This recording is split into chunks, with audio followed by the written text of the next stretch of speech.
And myself Arpita. And we are the students of class 9 and are here to present a brief information about preamble. So Arpita, do you know about the preamble? No, I don't know much about preamble. Can you please explain? Okay, let me explain it. A preamble is an introductory statement which explains the philosophy and objective of the documents.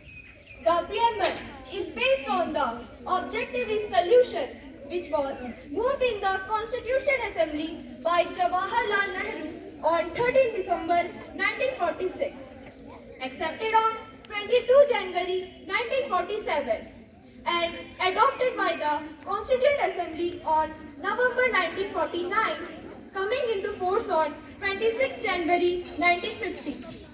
And also some questions are arising like what is the purpose of the preamble? So it tells us why we have the constitution, the purpose of the constitution, and what does an introductory do?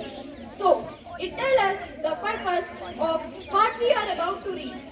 So I hope Arpita you understand it. Yes, I understood it very well. But do you know the text of the preamble? No, but I'm not. Maybe, but I'm not clear about it. Okay, so let me explain. We, the people of India, having solemnly resolved to constitute India into a sovereign, socialist, secular, democratic republic and to secure to all its citizens social, economic and political liberty, belief, faith and worship, equality of status and of opportunity, and to promote among them all fraternity, assuring the dignity of the individual and the unity and integrity of the nation.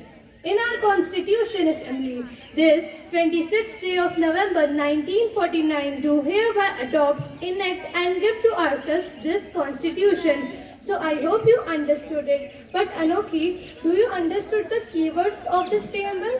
Oh, sorry Arpita, but I didn't understand it. Okay, so let's understand. First, I would like to call we the people of India.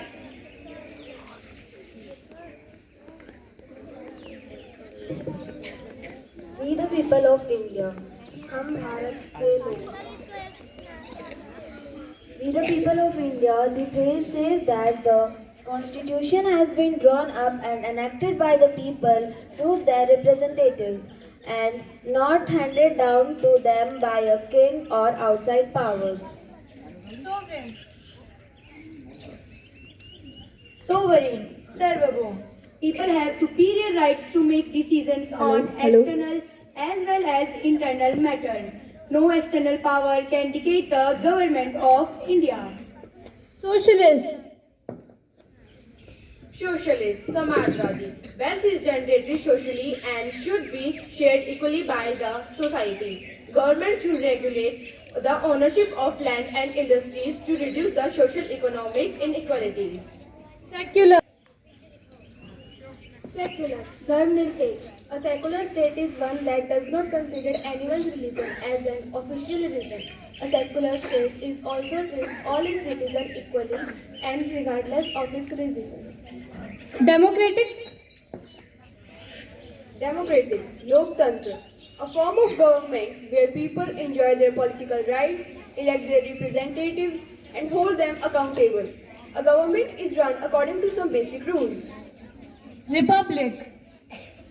Republic, Ganatantra. The head of the state is an elected person and not a hereditary position. Justice.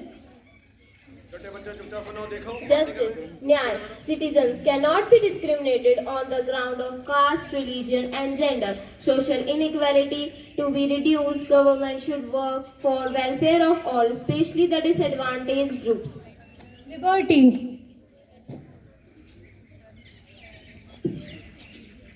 Liberty, Swatantrata, freedom of individual thinking, express themselves and practice their belief without any restriction and also allowing to develop their identities. Equality. Equality, Samanata. Equality is the state of being equal, especially in the terms of rights, opportunities and status. Equality means each individual or a group of people is given same resources, opportunities and equal rights regardless of their circumstances. Fraternity. Fraternity, bhaichara, all of should behave as if we are member of the same family. No one should treat a fellow citizen as an inferior. Thank you so much, Arpita, for explaining me this. It will stay in my mind. Thank you so much, Anoki, for explaining the definition and the meaning of preamble. I hope you all learned something. Thank you and have a marvelous day. Jai Hind, Jai Bharat.